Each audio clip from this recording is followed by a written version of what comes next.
Hello, my students. It's Mrs. Cinti here, and it is time for us to start to use this knowledge of positives and negatives to start, and integers to start solving more complex problems, right? So really apply our knowledge of negatives and positives and what the rules are and how we add them and subtract them and multiply and divide them, and really apply it to where we are at this point, okay?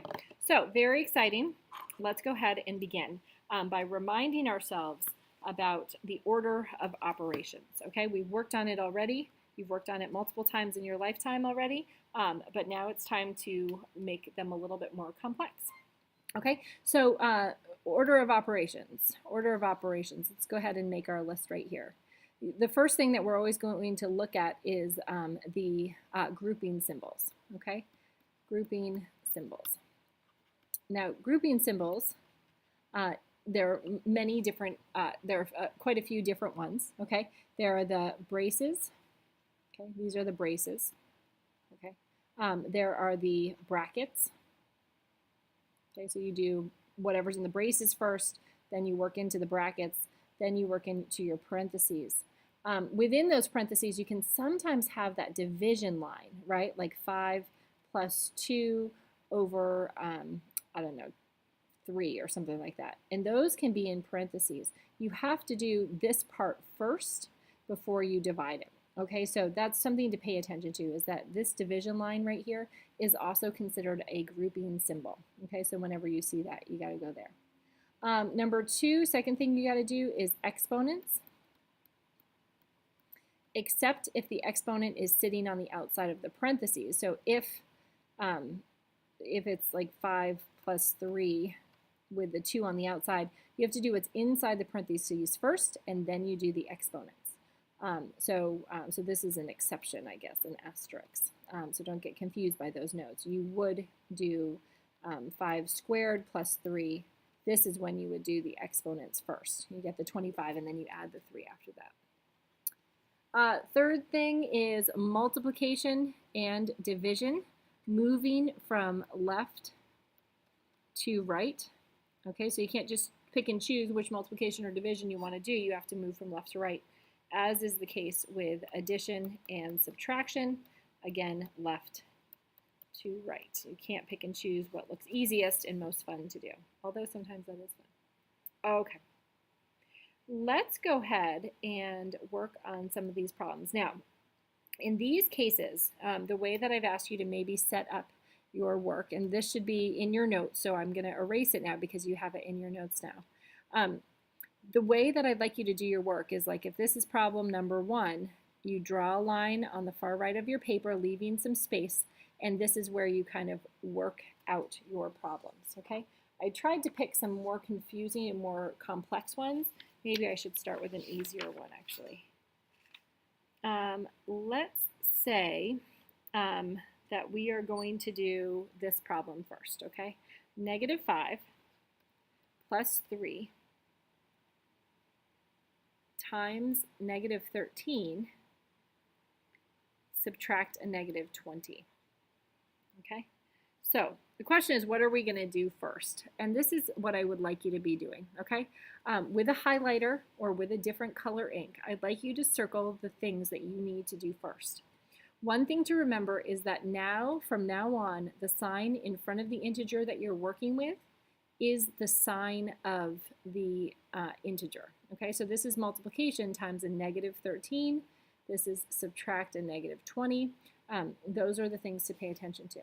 So what I'd like you to do with a highlighter is to circle or to highlight the part that you have to do first. Okay, there's no grouping symbols. There's no exponents, so you go right into multiplication or division. And there's only multiplication, not division. And there's only one multiplication, so it's not like I'm skipping from left to right or something. Okay, so what we're going to do is we're going to do this part first. Okay, and then what we will always do is rewrite everything even though we didn't touch it. So we're going to rewrite the -5. We're going to do +3 times a -13. So that means that a positive times a negative is going to give us a negative value, right? negative value, positive 3 times a negative, this looks like subtraction, but it's this multiplication. 3 times a negative 13 gives us a negative 39, okay? And then subtract a negative 20, okay?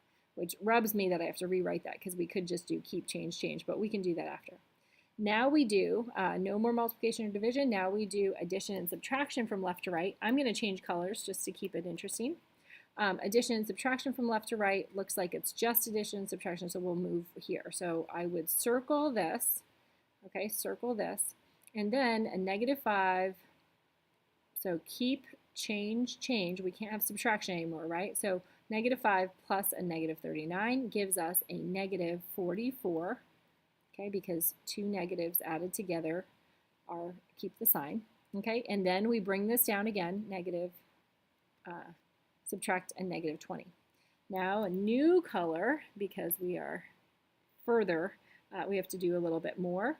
Keep, change, change, because it was subtraction in there. We can't have subtraction, we need positive. We need addition. Okay, so now it's a negative 44 plus a positive 20. Okay, so 44 minus 20, I'm in debt by $44. I found $20. So now I have a negative $24 balance, if that's the way you're thinking about it. Okay, so the answer should be 24, and that's what you get. Okay, but the key is to circle what's the first thing that you're going to do in each one.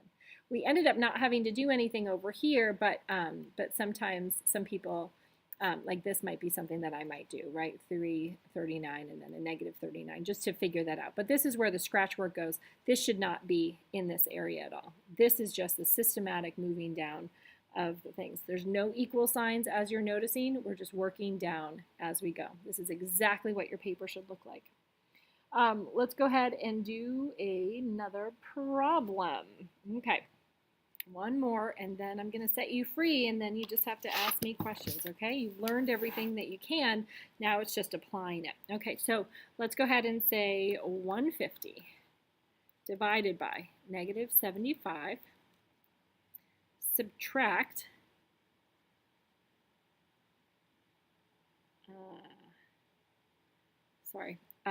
negative 41, subtract a negative 111, times a negative 3 squared. Okay, so this is 150, right? 150. Okay, so now what we need to do is we need to figure out what's going first. Okay, so here's division, but the order of operation says that we need to do what's in parentheses first. So this is what we need to do first. This is in parentheses, but it's more just keeping that negative 3 together for the exponent, so we do exponents next, okay? So we're going to rewrite this, even though it's division and it's tempting, we cannot do this one first. Subtract, and then we keep, change, change, and so it's negative 41 plus a positive 111, which gives us a 70. It gives us a positive 70, okay? So that's something to pay attention to. It gives us a positive 70. But there is this negative sitting outside the parentheses waiting. So we write that negative down. This is a positive, so it really doesn't change anything there. Okay, and then we rewrite this times a negative 3 squared. Now, order of operations says exponents next. So let's go ahead and do our exponent. So hopefully what you did is you circled that because that's the first thing you did. Then you circle this. Okay, we rewrite 150 divided by negative 75, somehow I did not write that there, sorry, 75 minus 70 times, okay, and remember that exponents mean it's a negative 3 times a negative 3. You're multiplying what's in the parentheses times each other. So a negative times a negative is a positive, 3 times 3 is 9, so here we have the 9. And that is multiplication there. Okay.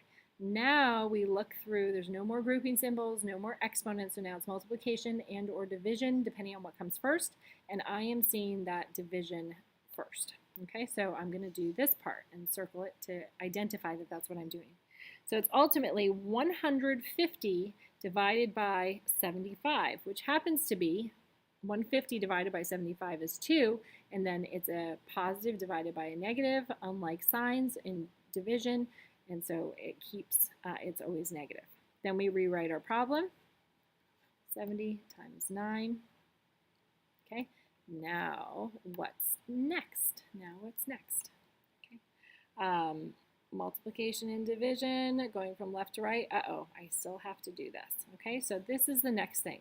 We're remembering that the signs, okay, that the addition subtraction signs stay with the integer.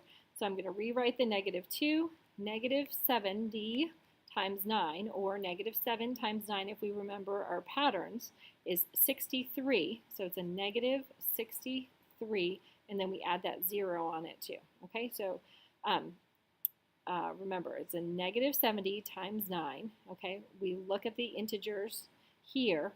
7 times 9, and -7 times 9 is 63. We add that 0 at the end to make it look a little bit more straightforward. Okay, then we are kind of done, right? We need to do the keep, change again. I feel like I'm forgetting a color, but I don't think, oh, maybe. Oh, no, that's not. Keep, change. So we have -2 plus a -630. And so the two negatives join together, and we get -632. Okie dokie. So that's what that looks like. So a lot of things to think about, nonstop thinking in this. And so let's just work on a whole bunch of practice problems when we get to school, and we'll have fun doing this together. Don't forget to ask for help, please.